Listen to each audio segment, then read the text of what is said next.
vraies voix Sud Radio.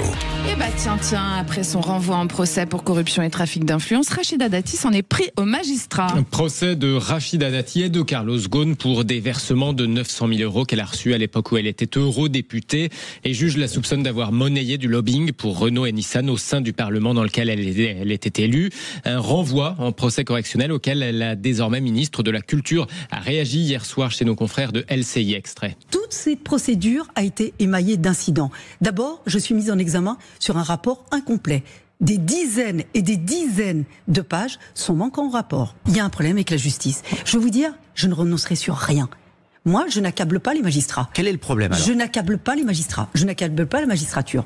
J'accable des magistrats qui refusent de faire leur travail conformément, évidemment, au code de procédure. Rachida Dati hier soir sur LCI. J'ai déjà entendu ça. Pour en parler justement, nous sommes en ligne avec le président de l'Union syndicale des magistrats. Bonsoir Ludovic Fria. Bonsoir. Bonsoir, bienvenue parmi nous. Bienvenue. Merci d'être avec nous dans les vraies voix sur Sud Radio. Alors la ministre de la Culture, on le rappelle, qui est aussi une ancienne ministre de la Justice, que vous inspirent ces propos ? Je me demande qui parle exactement. Est-ce que c'est Rachida Dati, la justiciable ? Et là-dessus, j'ai rien à dire. Elle se défend comme elle le peut. Elle a le droit de maudire ses juges.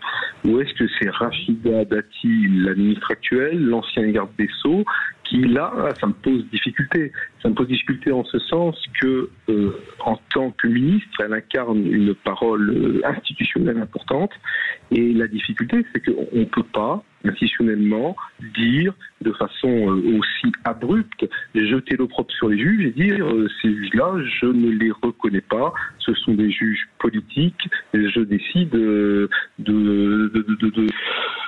critiquer frontalement leur travail et ce qu'ils font, alors que leur travail est encadré. Il y a eu de nombreux recours qui ont été faits dans la chambre de l'instruction. Cette chambre de l'instruction est composée de nombreux magistrats différents. Tout s'est joué, pour moi, en tout cas, dans le respect des principes d'état de droit. On ne peut pas dire ensuite le juge est un ennemi et à partir du moment donné où le juge, pour moi, est considéré un ennemi politique, je récuse sa légitimité. Parce qu'elle est à la fois les deux finalement par rapport à votre question. Elle est à la fois une justiciable qui exerce sa défense et une responsable politique. Dans ce contexte, comment on met le curseur entre... Bon, c'est vrai que quand quelqu'un se défend, il va tendance à mettre en cause celui qui le poursuit et le fait d'aller trop loin peut-être en tant que ministre dans sa critique des magistrats. Le curseur est ténu. C'est là toute la difficulté. J'ai pas, moi, à m'initier dans le débat politique, à dire un ministre mis en examen ou un ministre renvoyé dans un tribunal doit rester aux affaires. Ça ne me regarde pas. Ce que je constate, c'est que l'exercice est quand même difficile quand on est à la fois un justiciable qui doit se défendre et qui, pour ça, peut dire tout ce qu'il semble utile à sa défense, et qu'on est également un ministre qui doit porter une parole publique.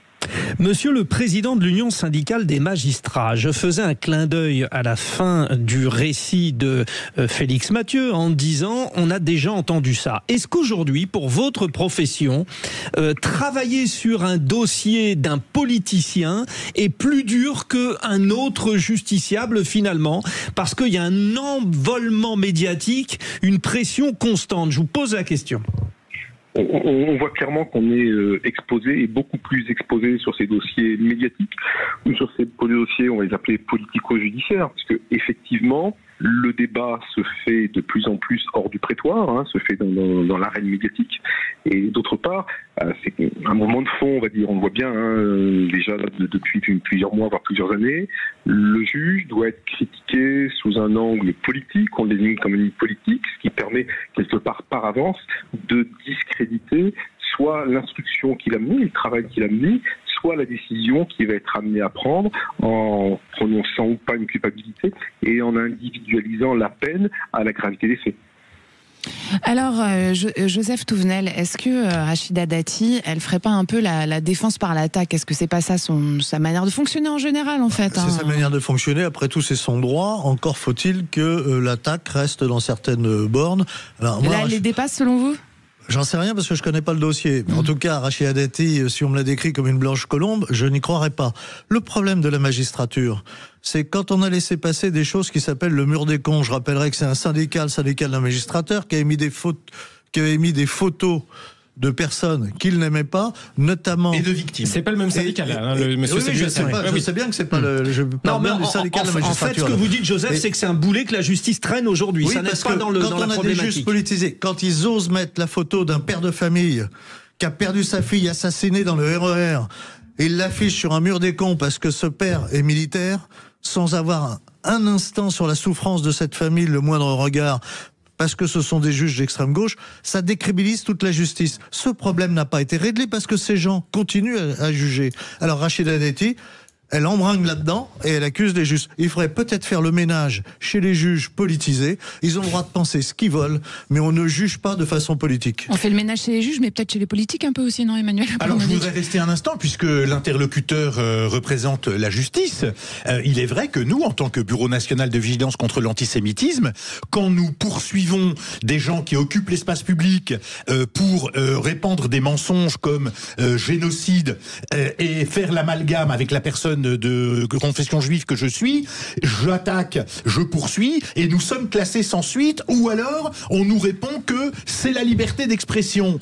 Et donc, au nom de la liberté d'expression, on a le droit de m'accuser, de me stigmatiser et de me fragiliser dans la rue. Non, monsieur, je ne suis pas d'accord avec cette façon d'exercer la justice. Oui, mais on parle de Rachida Dati. Non, mais pardon, j'y reviens. Alors, c'est vrai que je suis parti un petit peu loin.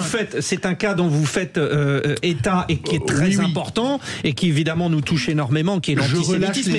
Au-delà de ça, on ne peut pas du tout généraliser sur la question de la magistrature. Alors, pardonnez-moi, je suis allé un tout petit peu loin. C'était simplement pour dire qu'effectivement, en termes de crédibilité, la justice est malade. On l'entend. Ludovic Friat, vous êtes donc, je rappelle, président de l'Union syndicale des magistrats. Qu'est-ce que vous avez à répondre à nos deux vraies voix? Alors, à votre vraie voix, d'une part, sur le mur des cons, je rappelle que des membres de mon syndicat avaient l'honneur d'être sur ce mur des cons. Donc, ce que j'en pense, j'en pense que c'était déplacé. Mais ce que je pense également, c'est que ce n'est pas à moi, syndicat, d'être l'arbitre, si j'ose m'exprimer ainsi, du bon usage du droit syndical ou des élégances syndicales. Si des magistrats et des magistrats à titre syndical dépassent, on va dire, les limites de leur déontologie et de leur serment, il existe des procédures et que le ministère les utilise. On ne peut pas d'un côté dire ces magistrats font n'importe quoi, c'est scandaleux, et puis dire on peut rien faire. Non, c'est pas vrai, c'est pas vrai. Effectivement, la parole syndicale est une parole libre, plus libre que le magistrat lambda, c'est certain, mais elle n'est pas totalement libre, elle reste soumise à nos obligations déontologiques et syndicales. Donc moi ce que je dis, c'est que si effectivement il y a des écarts qui sont commis, que ces écarts fassent l'objet de poursuites devant le CSM, et puis on verra bien ce que le CSM en dira. Merci beaucoup Ludovic Friat, je rappelle que vous êtes président de l'Union syndicale des magistrats. Merci beaucoup Félix Mathieu.